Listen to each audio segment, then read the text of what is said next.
बिस्मिल्लाहिर्रहमानिर्रहीम। अस्सलामु अलैकुम स्टूडेंट्स, उम्मीद करता हूँ कि आप सब ठीक ठाक होंगे। आइए ई कॉमर्स में हम अपने नेक्स्ट टॉपिक की तरफ चलते हैं। लास्ट लेक्चर में हमने इलेक्ट्रॉनिक बैंकिंग और उसकी मेजर टाइप्स को डिस्कस किया था। आज हमने देखना है कि वो कौन कौन से इश्यूज हैं जो इलेक्ट्रॉनिक बैंकिंग के साथ रिलेटेड हैं। So let's start. जब किसी भी मकसद के लिए ऑनलाइन कम्युनिकेशन और ऑनलाइन टेलीकम्युनिकेशन के मीन्स को यूज़ किया जाता है तो उसमें दो इश्यूज हमेशा मौजूद रहते हैं और वो इश्यूज हैं security and secrecy.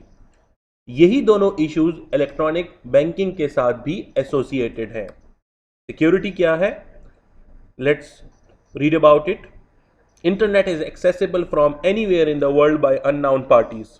Significant challenges on security control, customer authentication technique and data protection exist. Internet के साथ सबसे बड़ा इशू ये है, अगर हम इलेक्ट्रॉनिक बैंकिंग के पॉइंट ऑफ व्यू से बात करें, कि it is accessible bye anyone anywhere in the world. तो इसमें ये पॉसिबिलिटी है कि कोई पार्टी या कोई लोग अपनी असल आइडेंटिटी को छुपाकर और फेक ऑथेंटिसिटी के साथ कस्टमर को गुमराह करने की कोशिश करें और कस्टमर का जो सीक्रेट और confidential data about the personal detail of the customer as well as the financial detail उसको एक्सेस और डैमेज किया जा सकता है। यहाँ पर हमारे पास सिक्योरिटी चैलेंज मौजूद है। ऐसी सिक्योरिटी कंट्रोल टेक्निक्स, ऐसी कस्टमर ऑथेंटिकेशन टेक्निक्स और ऐसी डेटा प्रोटेक्शन टेक्निक्स की ज़रूरत है जो कि सिक्योरिटी को इंश्योर कर सके ताकि इलेक्ट्रॉनिक बैंकिंग और इलेक्ट्रॉनिक मीन्स में कस्टमर की रिलायबिलिटी इंक्रीज हो। सेकंड जो इशू है वो सेक्रेसी का है,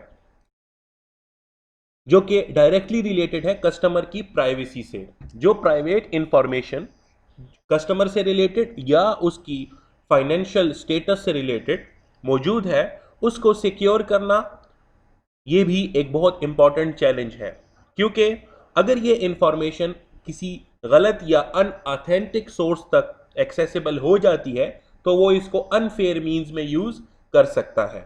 तो आपकी जितनी भी फाइनेंशियल ट्रांजैक्शंस हैं या आपकी फाइनेंशियल इंफॉर्मेशन या प्राइवेट इंफॉर्मेशन है, इट इज़ वेरी इंपॉर्टेंट कि वो सिर्फ राइट पार्टीज और ऑथेंटिक पार्टीज को ही एक्सेसिबल हो और कोई अनऑथेंटिक ऑर्गेनाइजेशन या ग्रुप ऑफ पीपल उसको एक्सेस ना कर सके।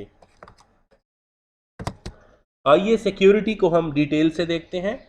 Regardless of what type of security is in place for online banking sites or ATM, people are able to obtain customer information.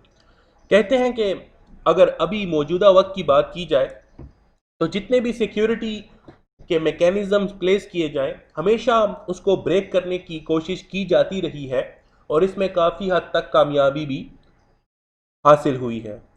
अब दो ज़राए जो हैं वो यूज़ किए जाते हैं कस्टमर की सिक्योरिटी को ब्रेक करने के लिए या सिक्योरिटी जो आपने हर्डल्स लगाए हैं उनको ब्रेक करने के लिए। एक को कहा जाता है फिशिंग और सेकंड वन है फार्मिंग।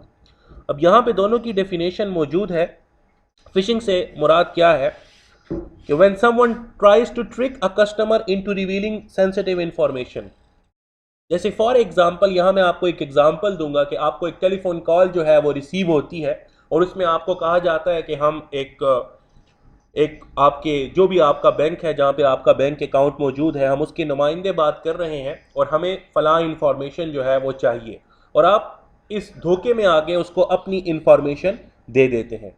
या फिर यूँ कह लीजिए कि आपको कोई ईमेल रिसीव हुई है जो कि जिस ईमेल एड्रेस से आई है वो एक फॉर्मल या ऑफिशियल ऑर्गेनाइजेशन का ईमेल एड्रेस से काफ़ी हद तक मिलता है और उसमें आपसे कुछ इंफॉर्मेशन मांगी गई है जो कि सेंसिटिव है, कॉन्फिडेंशियल है, और आप इस ट्रिक में आकर और वो इंफॉर्मेशन प्रोवाइड कर देते हैं। तो कोई भी वे जो आपको ट्रिक करने के लिए यूज़ किया जाए और अपनी फेक ऑथेंटिसिटी के थ्रू आपसे सेंसिटिव इंफॉर्मेशन जो है वो एक्सट्रैक्ट की जाए, वो फिशिंग कहलाती है।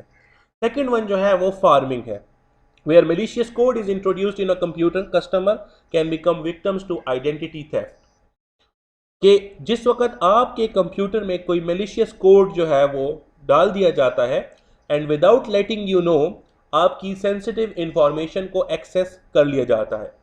इसमें हमारे पास डिफरेंट किस्म के वायरसेस भी आते हैं जो कि आपके कंप्यूटर सिस्टम में बैक एंड पर काम कर रहे होते हैं और वो आपकी सेंसिटिव इंफॉर्मेशन को किसी अनऑथेंटिक पार्टी तक जो है पहुंचा देते हैं। These issues are often beyond the bank's control as criminals try many tactics to obtain customer information. तो जैसे मैंने आपको बताया कि इंटरनेट और टेलीकम्युनिकेशन की दुनिया बहुत बड़ी है। It is not possible for your bank to control each and every possible trick and to cover all the security aspects.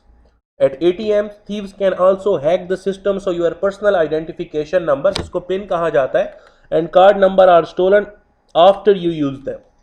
इसी तरीके से ATM मशीन को भी हैक किया जा सकता है। यहाँ पे भी सिक्योरिटी ब्रीच जो है उसकी पॉसिबिलिटी मौजूद है कि जिससे क्या होगा कि जिस वक्त आप अपना ATM सिस्टम यूज़ करेंगे तो जो इन्फॉर्मेशन आप ATM में अपनी ऑथेंटिसिटी के लिए प्रोवाइड करते हैं उस इन्फॉर्मेशन को अनऑथोराइज्ड वे में एक्सेस किया जा सकता है। Nowadays, most of us use the internet. We like to email, chat, and have fun online as well as use it to buy and sell things and do our banking. हम आजकल जो internet के users हैं obviously they would want कि जी हर चीज़ internet पे available हो, ठीक है। हम कम्युनिकेशन करने के लिए आजकल ऑनलाइन वेज जो है इख्तियार करते हैं। इसके अलावा हम ऑनलाइन शॉपिंग, ऑनलाइन परचेसिंग को बहुत ज़्यादा जो है वो प्रायोरिटी पे रखते हैं, ठीक है, क्योंकि ये हमें ईज़ ऑफ यूज़ प्रोवाइड करता है। लेकिन इस टेंडेंसी की वजह से यहाँ पर जो हमारे क्रिमिनल्स हैं, जो साइबर क्राइम है, उसके भी नित नए तरीके ईजाद हो रहे हैं और जो साइबर क्रिमिनल्स हैं उनको ज़्यादा अपॉर्चुनिटी मिलती है अपना क्राइम परफॉर्म करने की। वो क्या क्या एक्शंस हैं जो कि क्रिमिनल्स की तरफ से परफॉर्म किए जा सकते हैं?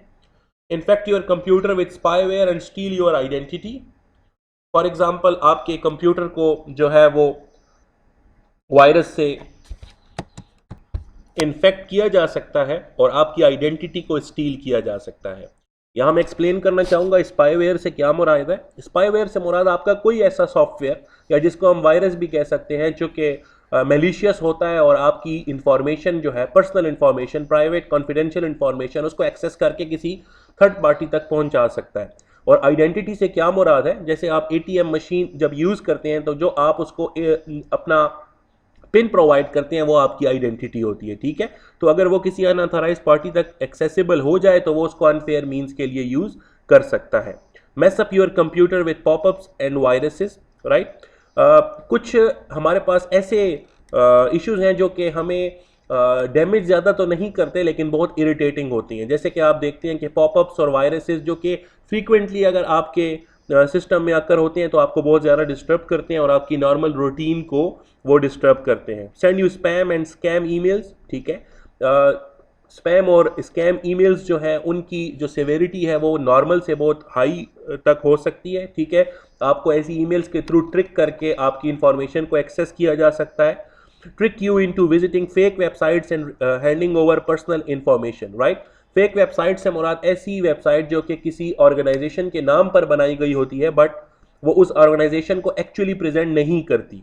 And hack you into wireless network, या फिर आपके जो वायरलेस नेटवर्क है उसको हैक करके आपकी इंफॉर्मेशन को एक्सेस किया जा सकता है। तो ये तमाम issues electronic banking and the use of telecommunication के साथ एसोसिएटेड हैं।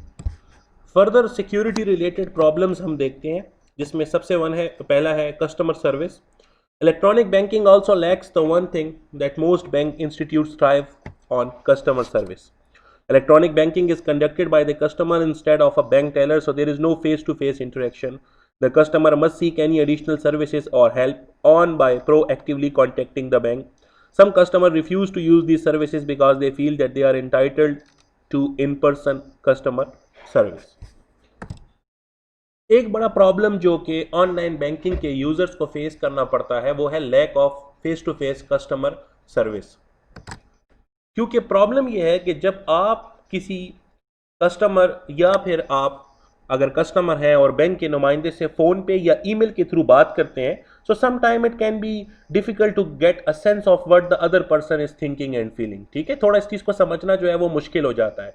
But when you talk to a customer in person you get constant feedback, ठीक है। आपको उसके इंप्रेशन से और उसकी बातों से अपनी इंफॉर्मेशन या जो प्रॉब्लम है उसका सोल्यूशन मिलने के चांसेस बहुत ज़्यादा हैं। और यही इशू है कि mostly the users of electronic banking are not that much motivated to use online customer services. लेकिन इस चीज़ को रिकमेंड किया जाता है कि it is very important for the internet users and electronic banking users to be continuously in touch with your banking representative using email, using phone, because this interaction is very important and lets you know कि जी जो भी आजकल आपके banking detail और आपकी personal information के मुताबिक जो कम्युनिकेशन की जा रही है क्या वो ऑथेंटिक है या नहीं है। और अगर आप कॉन्टीन्यूसली अपने ऑफिशियल बैंक और ऑफिशियल रिप्रेजेंटेटिव के साथ इन कांटेक्ट हैं तो आपको ट्रिक करना इजी नहीं होता, क्योंकि अगर आपको कोई भी ट्रिक करने की कोशिश करेगा तो आप कॉन्टीन्यूस फीडबैक के थ्रू इस चीज़ को कंफर्म कर सकते हैं कि वो पार्टी या वो ऑर्गेनाइजेशन ऑथेंटिक है या नहीं है। सेकेंड प्रॉब्लम जो कि इलेक्ट्रॉनिक बैंकिंग में सिक्योरिटी के साथ एसोसिएटेड है वो है फ्रॉड।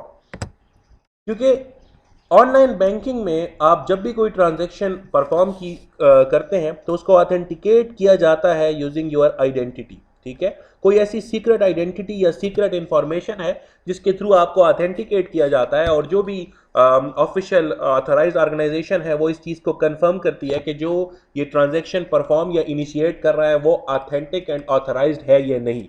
फॉर एग्जाम्पल आप जब एटीएम कार्ड को यूज़ करते हैं तो आपकी जो पिन है एटीएम कार्ड की वो आपकी ऑथेंटिसिटी को जो है वो प्रेजेंट करती है और उसको अप्रूव करवाती है।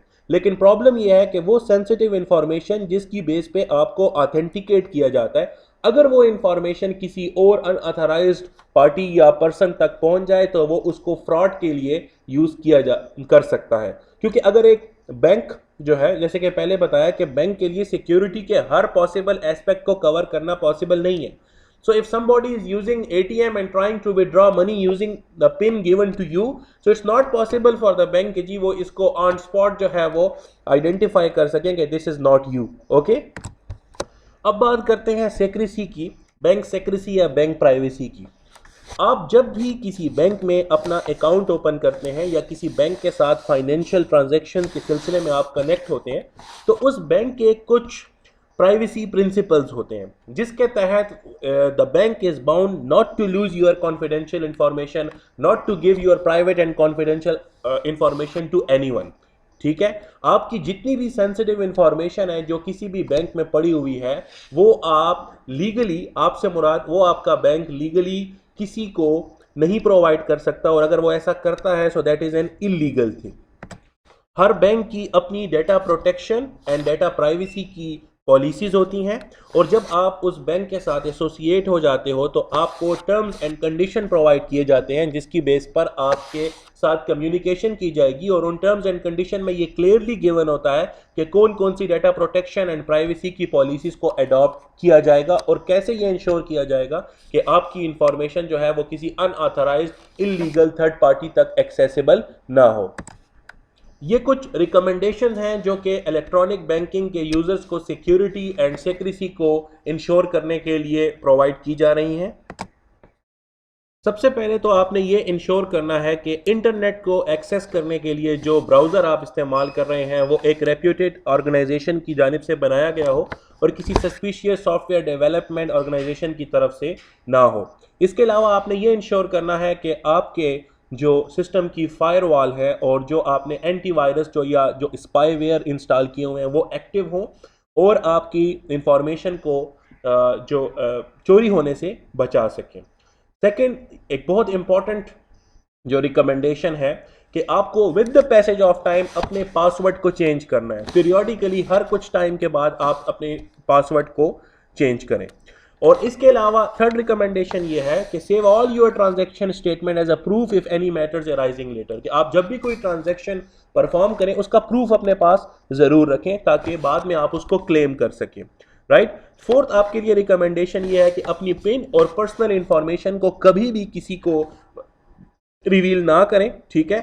ज़रूरी नहीं है कि आप maybe you are providing it to some trusted person, लेकिन उससे भी फर्दर इसको स्टील किया जा सकता है। और अपने लास्ट रिकमेंडेशन है कि अपने अकाउंट का बैलेंस हमेशा चेक करते रहें, ताकि अगर कोई भी सस्पिशियस एक्टिविटी परफॉर्म होती है तो आपको इमीडिएटली इन्फॉर्म किया जाए और आप उस पर जो भी एक्शन लेना है वो ले सकें।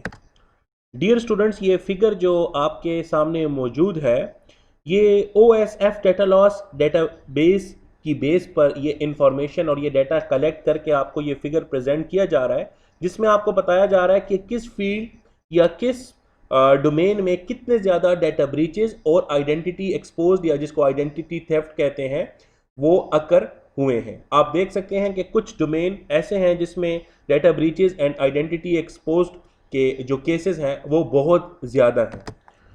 सो स्टूडेंट्स, ये डिस्कशन थी हमारी इलेक्ट्रॉनिक बैंकिंग से रिलेटेड जो इश्यूज़ हैं उनके बारे में। और आपको मैं बताता चलूं कि जहां पर भी, ये बात मैंने लेक्चर के स्टार्ट में भी की, कि जहां पर भी इलेक्ट्रॉनिक बैंकिंग या ऑनलाइन टेलीकम्युनिकेशन मींस को यूज़ करने की बात आएगी तो सिक्योरिटी और प्राइवेसी के इश्यूज हमेशा रहेंगे। और दैट इज़ द रीज़न के सबसे ज़्यादा रिसर्च जो है आजकल वो इन इश्यूज़ पे की जा रही है, और इन इश्यूज़ के सलूशन को ऑब्टेन करने के लिए कॉन्टीन्यूसली जो है वो साइंटिस्ट काम कर रहे हैं। Thank you very much.